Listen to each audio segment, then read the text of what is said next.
श्री जी के चरणों में हम झुका रहे अपना माथा, जिनके जीवन की हर चर्या बन पड़ी स्वयं ही नवगाथा। जैनागम का वह सुधा कलश जो बिखराते हैं गली गली, जिनके दर्शन को पा करके खिलती मुरझाई हृदय कली। ओम ह्रीम श्री 108 आचार्य विद्यासागर मुनीन्द्र अत्र अवतर अवतर संवो सठावानन जय हो जय। अत्र तिष्ठ स्थापनम अत्र मम सन्नितो भव भव सट सन्निधि कर्णम परिपुष्पांजलि छिपामी। सांसारिक विषयों में पढ़कर मैंने अपने को भरमाया, इस राग द्वेष की वैतरणी से अब तक पार नहीं पाया। तब विद्या सिंधु के जलगण से भव कालुष धोने आया हूँ, आना जाना मिट जाए मेरा यह बंध काटने आया हूँ। 108 आचार्य विद्यासागर मुनीन्द्राय जन्म जरा मृत्यु विनाशनाय जलम निर्पामिति। क्रोध अनल में जल जल कर अपना सर्वस्व लुटाया है, निज शांत स्वरूप न जान सका जीवन भर इसे भुलाया है। चंदन सम शीतलता पाने अब शरण आपकी आया हूँ, संसार ताप मिट जाए मेरा चंदन वंदन को लाया। ओम ह्रीम श्री 108 आचार्य विद्यासागर मुनीन्द्राय संसार ताप विनाशनाय चंदनम निर्पामिति। जड़ को ना मैंने जड़ समझा नहीं, अक्षय निधि को पहचाना, अपने तो केवल सपने थे भ्रम और जगत का भटकाना। चरणों में अर्पित अक्षत है, अक्षय पद मुझको मिल जावे, तब ज्ञान अरुण की किरणों से हृदय कमल भी खिल जावे। आचार्य विद्यासागर मुनीन्द्राय अक्षय प्राप्ताय अक्षतान निर्पामिति। इन विषय भोग की मदिरा पी मैं बना सदा से मतवाला, तृष्णा को तृप्त करे जितनी उतनी बढ़ती इच्छा ज्वाला। मैं काम भाव विध्वंस हेतु मन सुमन चढ़ाने आया हूँ, यह मदन विजेता बन न सके यह भाव हृदय में लाया हूँ। ओम श्री 108 आचार्य विद्यासागर मुनीन्द्राय कामबाण विध्वंसनाय पुष्पम निर्पामिति। इस शुदा रोग की व्यथा कथा भव भव में कहता आया हूँ, अति भक्ष अभक्ष भगे फिर भी मन तृप्त नहीं कर पाया हूँ।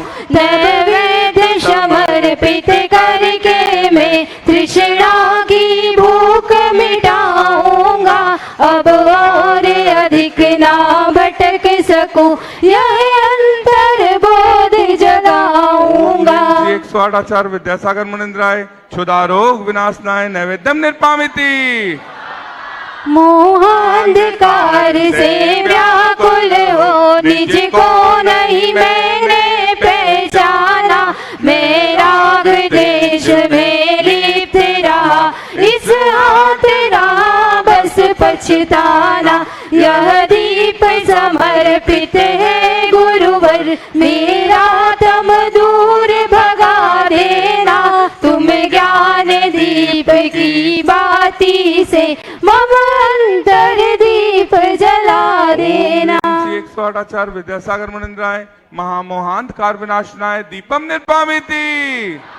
इन्हें अशुभ कर्म ने घेरा है, मैंने अब तक यह माना था, बस पाप कर्म तज पुण्य कर्म को चारा अपनाना था। शुभ अशुभ कर्म सब रिपुदल है, मैं इन्हें जलाने आया हूँ, इसलिए गुरु तब चरणों में अब धूप चढ़ाने आया हूँ। ओम ह्रीम श्री 108 आचार्य विद्यासागर मुनीन्द्राय अष्टकम दहनाय धूपम निर्पामिति।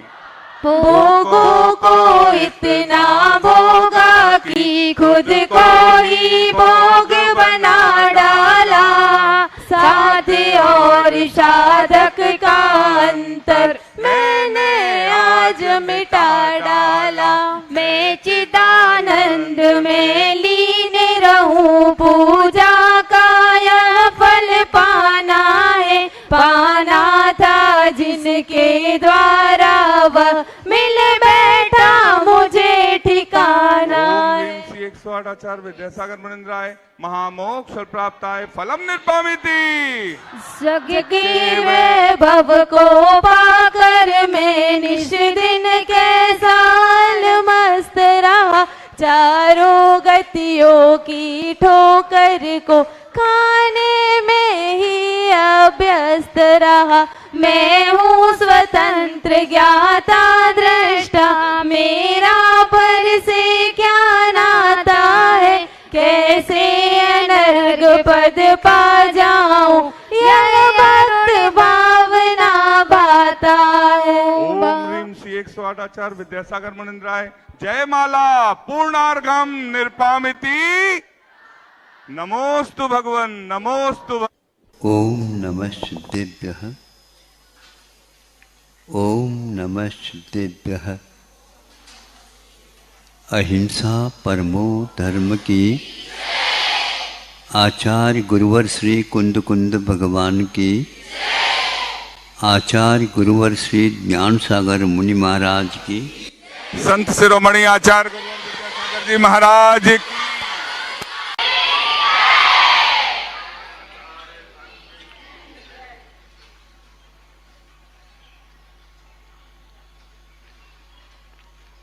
एक स्थान पर लिखा है,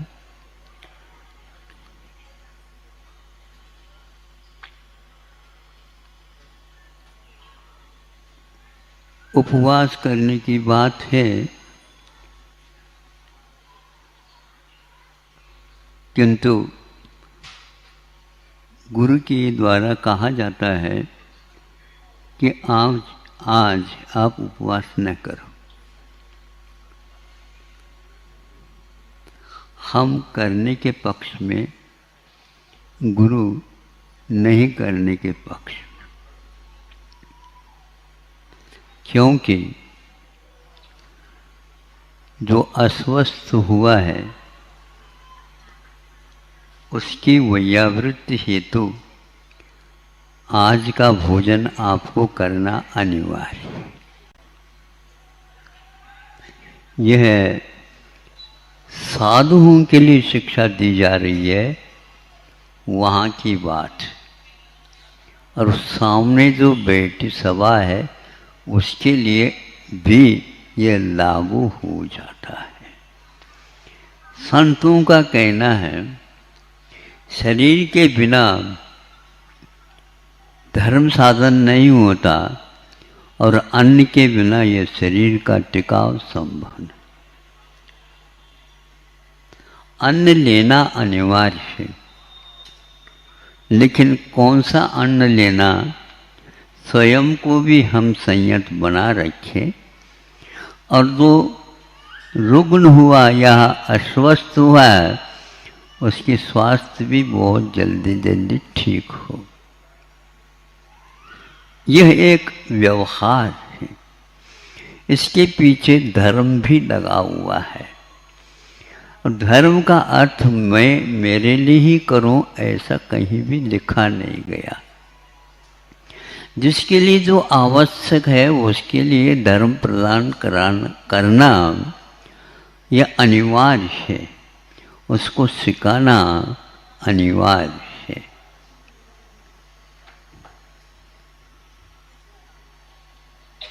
ये एक सामान्य बात हो गई। विशेष बात क्या है? विशेष कि हम जो भोजन कर रहे हैं और भोजन दूसरे को दे रहे हैं वो कैसा है, इसका भी निरीक्षण परीक्षण होना अनिवार्य है। आज सुनने में आता है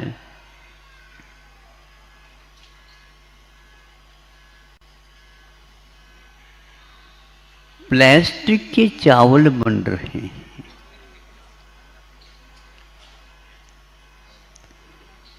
प्लास्टिक क्या है ये आप लोगों को ज्ञात है, पूरे युग को जानने में आया है।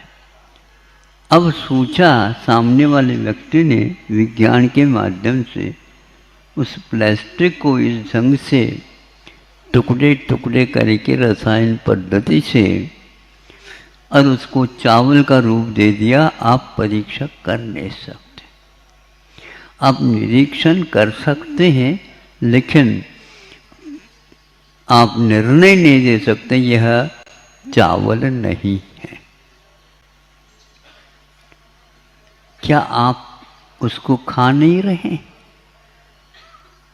महाराज इसलिए खा रहे हैं कि चावल बहुत अच्छी क्वालिटी का है और उसमें देखने में तो ऐसा लगता है कि मैं भरपूर खा लूं, और सुगंधी के लिए जो सुवासित चावल होते हैं उससे आगे के वो चावल हैं। अब क्या करेंगे आप? आंतों में जाएगा, क्या वह रोग पैदा नहीं करेगा?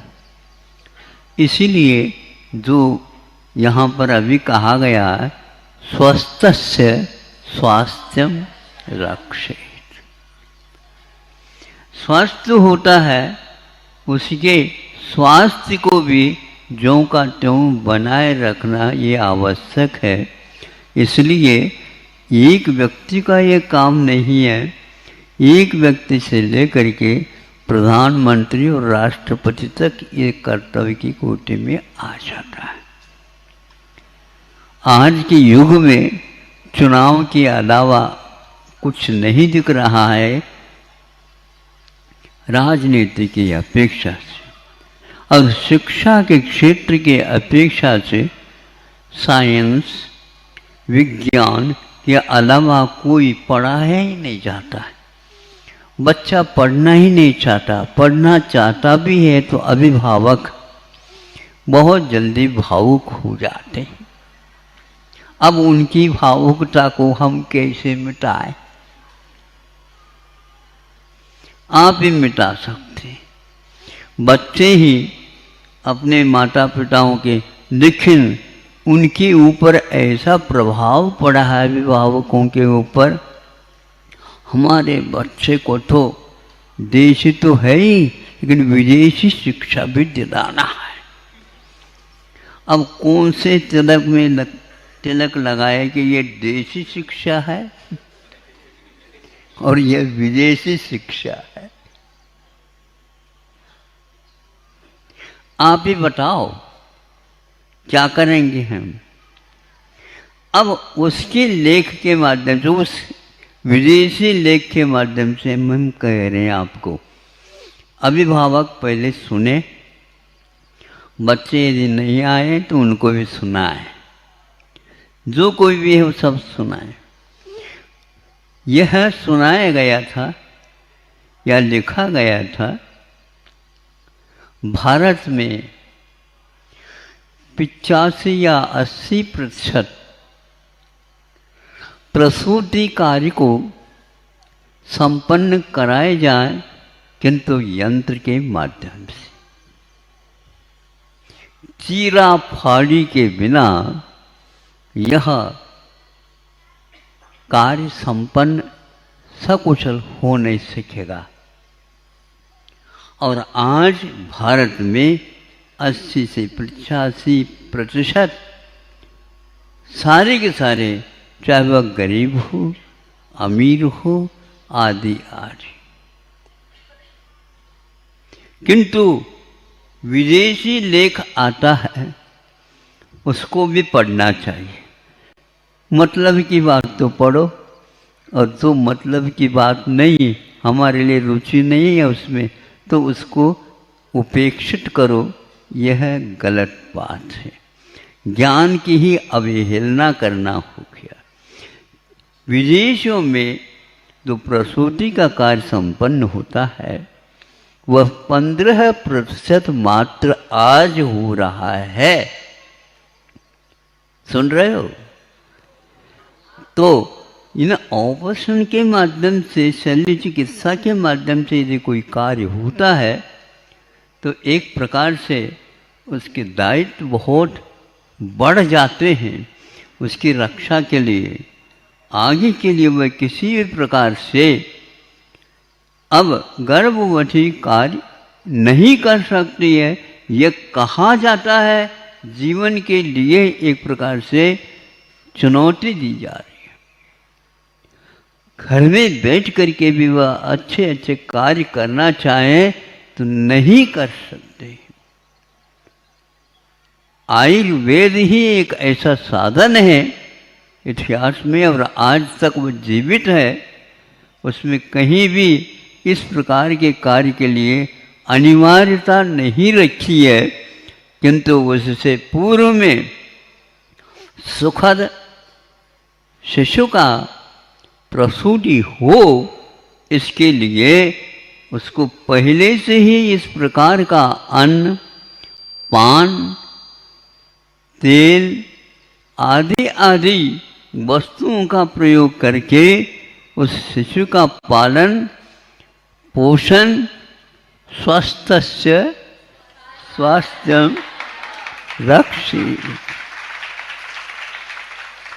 3-4 महीने तक लगातार उसके लिए सेवा के माध्यम से उसमें ऐसे मंत्रों के आरोप किए जाते हैं जिसके माध्यम से शिशु गर्भस्थ होकर के भी सुख और शांति का अनुभव करता है और प्रसूति हो जाती।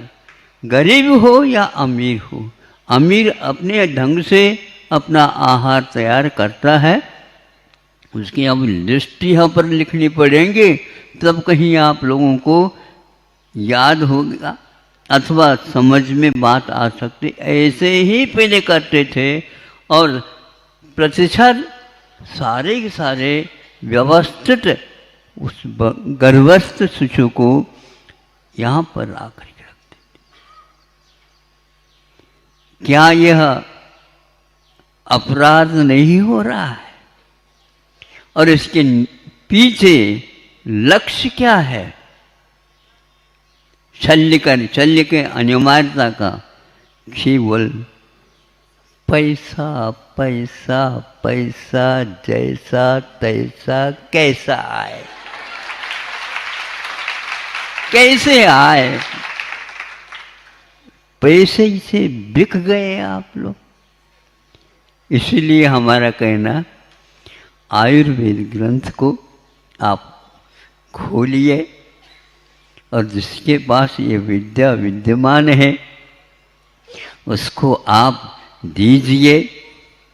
आपके लिए गृहस्थाश्रम को चलाने के लिए अर्थ तो चाहिए, लेकिन परमार्थ से ये कार्य संपादित होगा, अर्थ ऊपर से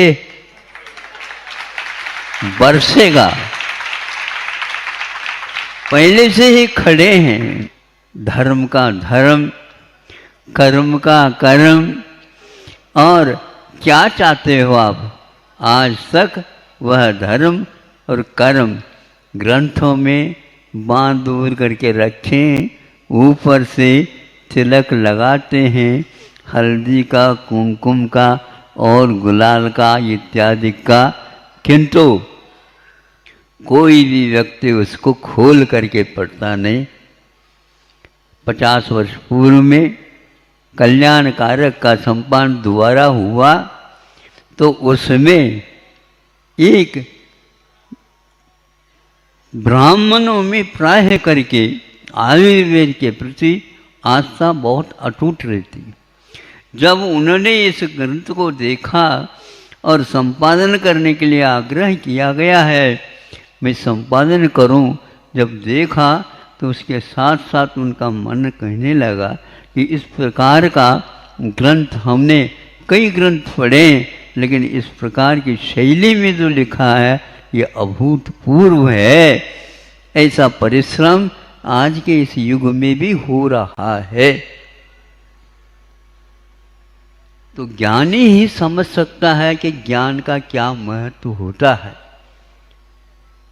तो आज यह अवसर आ गया है कोरोना की कृपा से, बहुत सारे लोग जागृत हो गए, सारे के सारे अपने अपने प्रयोगशाला में दवाइयों का निर्माण करके उसका प्रतिकार करना चाहा। बनाए थे ये लोग, अमेरिका ने बनाया, चीन ने बनाया, रूस ने बनाया, जर्मन ने बनाया, जापान ने बनाया, सब ने बनाया, किंतु एक दूसरे की दवाइयों के ऊपर किसी का विश्वास नहीं है। तो उसके बारे में हम कैसे कहें जब विश्वास ही नहीं है तो क्या कहें। तो भारत ने कहा हम आप जैसे नहीं बनाएंगे, किंतु हम काढ़ा के माध्यम से ही आप लोगों को ठीक कर देंगे। सुनते हैं पूर्णायु के कार्यकर्ता सारे कमेटी भी तक 12 बजे तक वो तैयार करते हैं, दवाएं उसमें रख करके पैक करके, और वो भेजते रहते थे। यह कार्यक्रम चलता रहा। भले ही खरीदते हैं दूसरे कोई पेठी के अनुसार चलने वाली दवाई, लेकिन सामने काढ़े की वह पॉकेट रखे रहते थे और हम यही सेवन कर रहे हैं।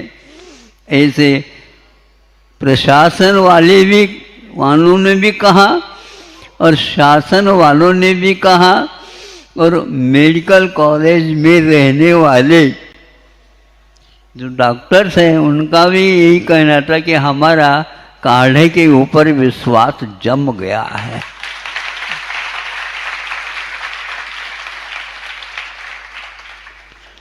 इसमें कोई मंत्र विशेष नहीं और कोई तंत्र नहीं है, केवल हम अपने सद्भावों के माध्यम से किसी भी प्रकार से यह प्रकोप शांत हो और सब लोग जल्दी जल्दी स्वास्थ्य का लाभ ले सके।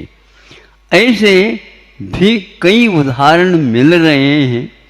मैं ये कहना चाहता हूँ आप लोग इस ओर दृष्टिपात अवश्य करें, क्योंकि जब तक हम उस साहित्य की ओर अवलोकन नहीं करेंगे तब तक वर्तमान में जो भयंकर रोग हो रहे हैं उनकी इलाज के लिए एक दिन हाथ ऊपर करने की अपेक्षा सर्वप्रथम हम अपने चश्मा को उतार करके उन ग्रंथों का अवलोकन करने का प्रयास करें।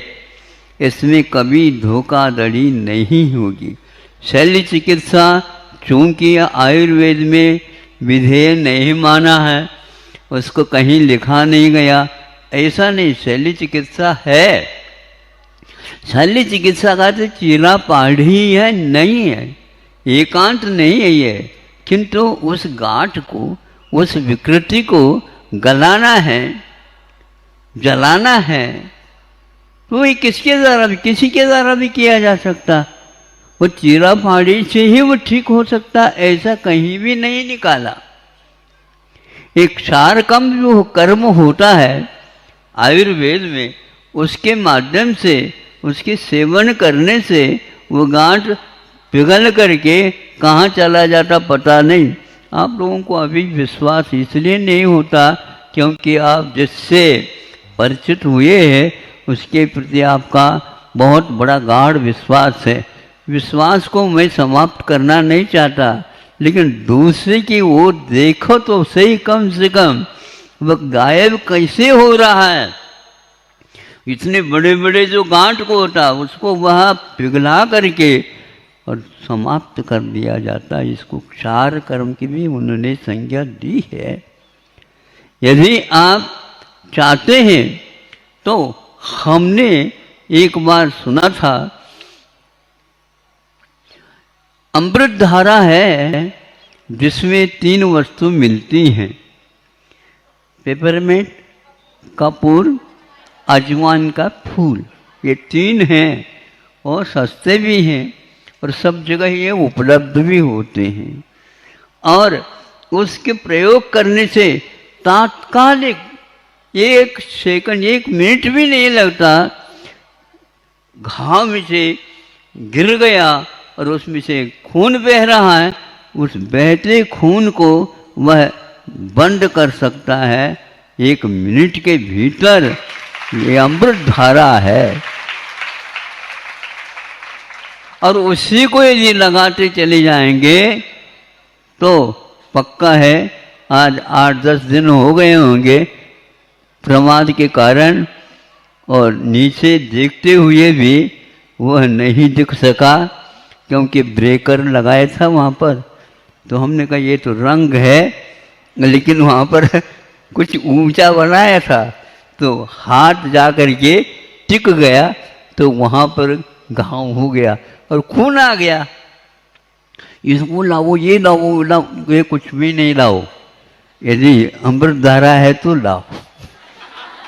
और उसको लगाने से आधा मिनट भी नहीं लगा, खून जहाँ जहाँ से आ रहा था वह रुक गया। ऐसे 2-3 उदाहरण मिले। हमारा तो विश्वास अमृत धारा के ऊपर जम गया।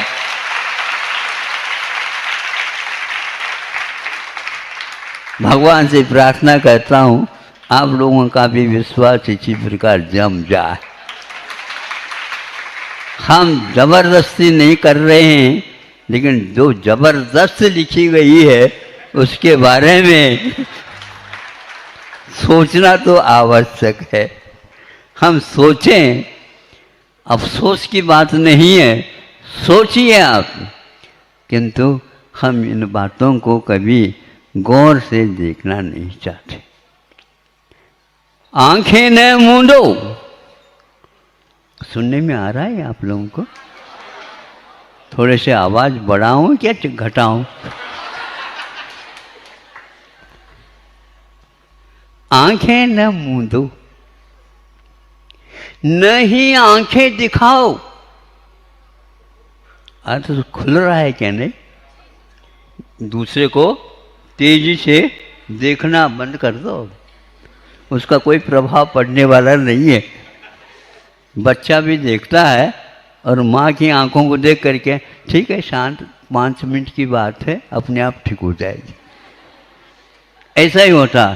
तो आंखें न मूंदो, सत्य के बारे में जब सोचना होता है तो उस समय आप आंखें बंद करते हैं। तो मैं सोचता हूँ आंखें बंद करके ये सोच रहे हैं, नहीं पश्चाताप कर रहे हैं, हम इसके बारे में कुछ भी नहीं जानते। तो इसलिए कहा जा रहा है आंखें न मूंदो, न ही आंखें दिखाओ। फिर क्या करो? सच क्या है देखो, परीक्षण करो। विश्व में हाहाकार हो रहा है एक रोग के पीछे, अभी भी वह दवाइयाँ बन रही हैं। दवाएं नहीं बन रही महाराज, केवल इकट्ठा हो रहा है, इकट्ठा हो रहा है। तो इतने परिश्रम क्यों कर रहे हो?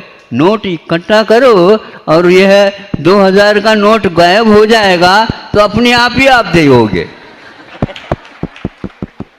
ये पक्का है। ये मालूम है कि भारतीय परंपरा में प्राय करके गाड़ करके रखते हैं। नोट को गाड़ करके मत रखा करो। वह चांदी की मुद्रा, पंचम चार जिसको बोलते आप लोग, यूं करके ऊपर फेंक दे देते हैं। क्या सुनते हैं? उसकी झनन आवाज सुनते हैं तो ये ठीक है, और इसमें से कुछ आवाज नहीं निकला, ये खोटा है। आयुर्वेद खोटा नहीं है। आपके निगाह में जो खोट है उसको दूर करने की क्षमता रखता है। दवाई के मूल्य के बारे में मत पूछो, बहुत कम दाम में वो औषध आपके लिए उपलब्ध होता है। निःशुल्क बांटने का परंपरा या रिवाज था आज भी विद्यमान है, क्योंकि उन दवाओं के माध्यम से चेतन को दिशा मिलने वाली है, केवल शरीर को नहीं चेतन को मिलने वाली है। ऐसे दवाइयों के माध्यम से हम सामने वाले के जो बिल्कुल असाध्य भी रोग हो उनको भी हम अवश्य ठीक कर सकते हैं। ऐसे ग्रंथों में कई बातें लिखी गई हैं। आप लोगों को फुर्सत हो तो अवश्य इसका अध्ययन करें, नहीं है तो अपने बच्चों के ऊपर कृपा करके ऐसे संस्कार डालो, बेटा मैंने नहीं किया लेकिन तुम कर डालो। तो ऐसे बच्चे बच्चियाँ आ रही हैं। महाराज अभी आपने बच्चे की तो बात ही नहीं कही। तो कह रहे हैं पहले जो बाहर भेजे जाते हैं उनको पहले हम रक्षा करते हैं, तुमको तो यहीं के यहीं रहना है। अब उसके बारे में भी सोच रहे हैं कि उधर एक छात्रों का महाविद्यालय और एक तरफ छात्राओं का महाविद्यालय।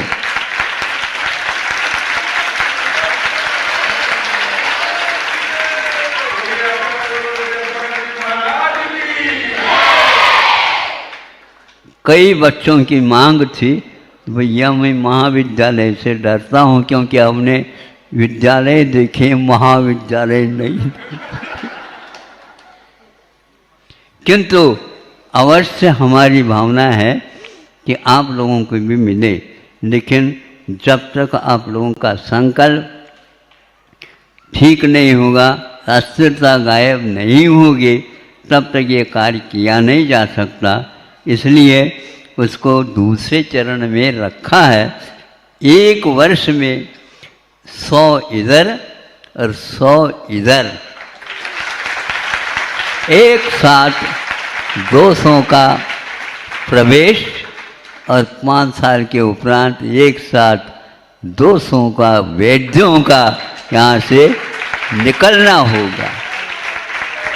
इस आदर्श कार्य को, पुनीत कार्य को, पावन कार्य को संपादन करने वाले शिक्षक और शिक्षिकाओं की भी बड़ी आवश्यकता है और बहुत ही छानबीन करके दूर दूर से उन वैद्यों को, उस पैठी को, उस पद्धति को, जो कि केवल मात्र भारत में केरल के स्थान में ही वह रह रहा है, किंतु इधर भी लाने का प्रयास उन्हीं विद्वानों के द्वारा हो रहा है, क्योंकि जिन्होंने अपने जीवन में आयुर्वेद की सेवा करते करते जो अपने पास अर्जन किया है, उस अनुभव का वितरण भी इस ओर हो जाए और सरकार के भी कम से कम ऐसे भयानक रोगों से बचने के लिए ऐसे वैद्यों को